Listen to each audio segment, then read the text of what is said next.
Assalamualaikum warahmatullahi wabarakatuh. Perkenalkan, nama saya Paris Syakban dengan NIM 1042000032. Saya dari Prodi Hukum Ekonomi Syariah, Fakultas Syariah.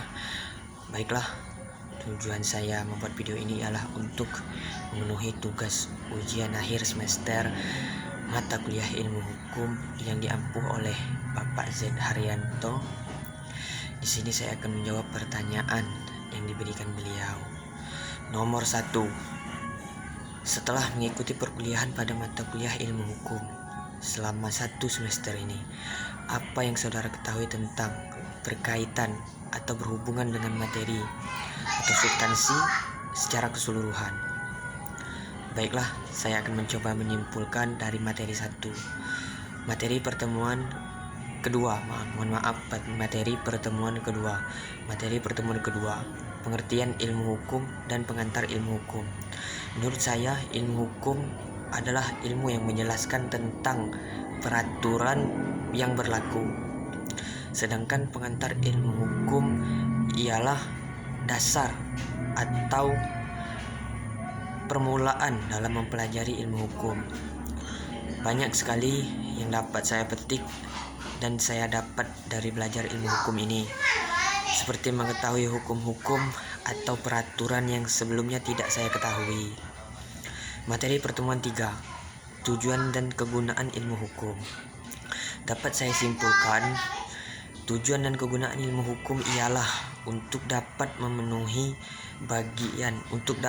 memahami bagian-bagian atau jenis-jenis ilmu hukum lainnya. Materi pertemuan 4, sejarah tata hukum di Indonesia.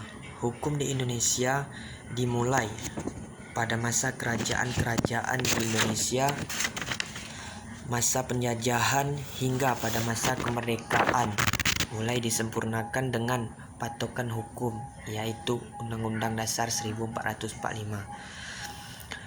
Dan pada materi seterusnya, kami diberikan materi atau pembelajaran yang sangat mendalam, sehingga kami sedikit banyaknya mengetahui tentang hukum, mulai dari pengertian, manfaat, fungsi, tujuan, sejarah, dan sampai kepada praktik hukum itu sendiri dalam kehidupan sehari-hari maupun berorganisasi. Selanjutnya, untuk nomor 2 yang dapat saya petik adalah pelajaran untuk memanage waktu. Karena belajar ilmu hukum yang diampuh Bapak Z Haryanto inilah saya mengerti akan berharganya waktu, bagaimana disiplin waktu yang baik, dan saran saya ialah jangan pernah bosan Pak untuk membimbing kami. Kami harap Bapak mengerti bahwa proses yang saya dan teman saya lalui ini belum pernah didapat dimanapun. Kami butuh arahan, bimbingan dari Bapak untuk menjadikan kami nantinya menjadi mahasiswa yang seutuhnya. Saya rasa hanya inilah yang dapat saya sampaikan. Lebih dan kurang saya mohon maaf. Banyak kesalahan pastinya. Saya akhiri, billahi taufik wal hidayah. Wassalamualaikum warahmatullahi wabarakatuh.